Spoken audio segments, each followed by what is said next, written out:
to quest. Vespic, the Wasp Queen. Series 6. Prologue.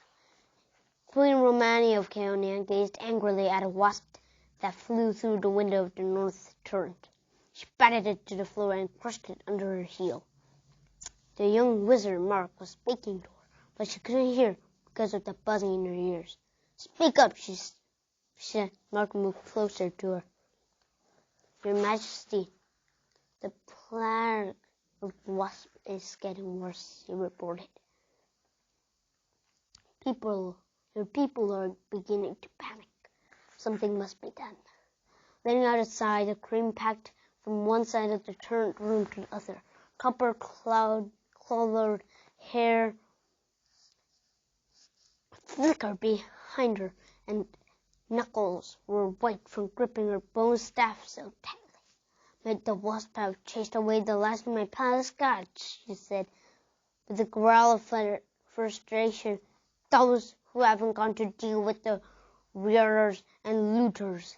The kingdom has been plunged under chaos." She buried her staff on the floor. "I'm a warrior queen, but not against this threat. I'm helpless." "Your Majesty," Mark began. He broke off as the sound of screams from below rose above the buzzing. Queen Romani rushed to the window of the tower with the young wizard by her side. Leading out, she gazed into the city square. The wasps had formed themselves into a swirling, writhing swarm. They danced above the ground, clustering above a shape that the queen couldn't make out clearly. Then she gasped in horror as the cloud of wasps divided into separate swarms. Hovering about the square was a creature as tall as 2 men.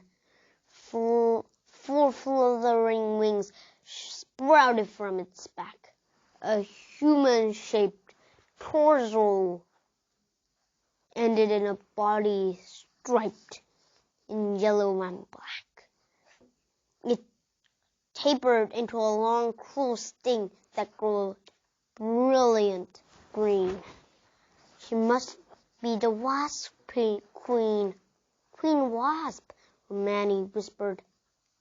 She stifled a cry as she saw the smaller swarms of wasps swirling around her fleeing subjects, stinging them over and over again as the people tried vainly to beat off their attacks. "How can this be happening?"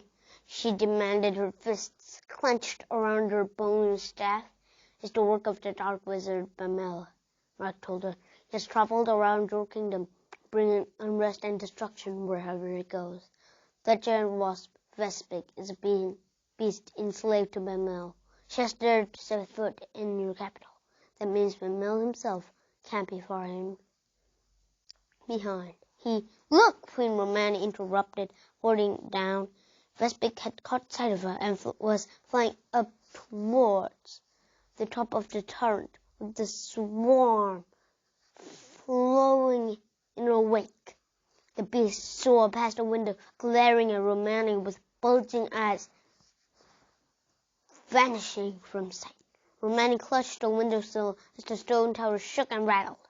"She dares to batter my walls of my castle," she shouted.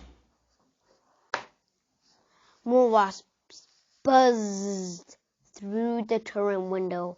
They flew straight at Mark and Romani. The Caonian queen slapped her hand to her neck and let out another sharp cry as 2 of the wasps pierced her skin with their stings. The wizard stretched out his hands and murmured a spell. A bubble of shimmering blue light formed around him and the queen, keeping the rest of the wasps at bay. The wasp buzzed angrily against it, but only to bounce off again. "What can I do to help my people when I'm trapped inside my own castle?" the queen asked. "There's only one person who can help any of us now," Mark replied gravely. "One Severe who can protect the whole Caonia from the evil wizard." Queen Romani reached up and caught a stray wasp that was trapped inside the magical bubble and closed tightly, ignoring the sting. "This Severe has better come quickly," she murmured.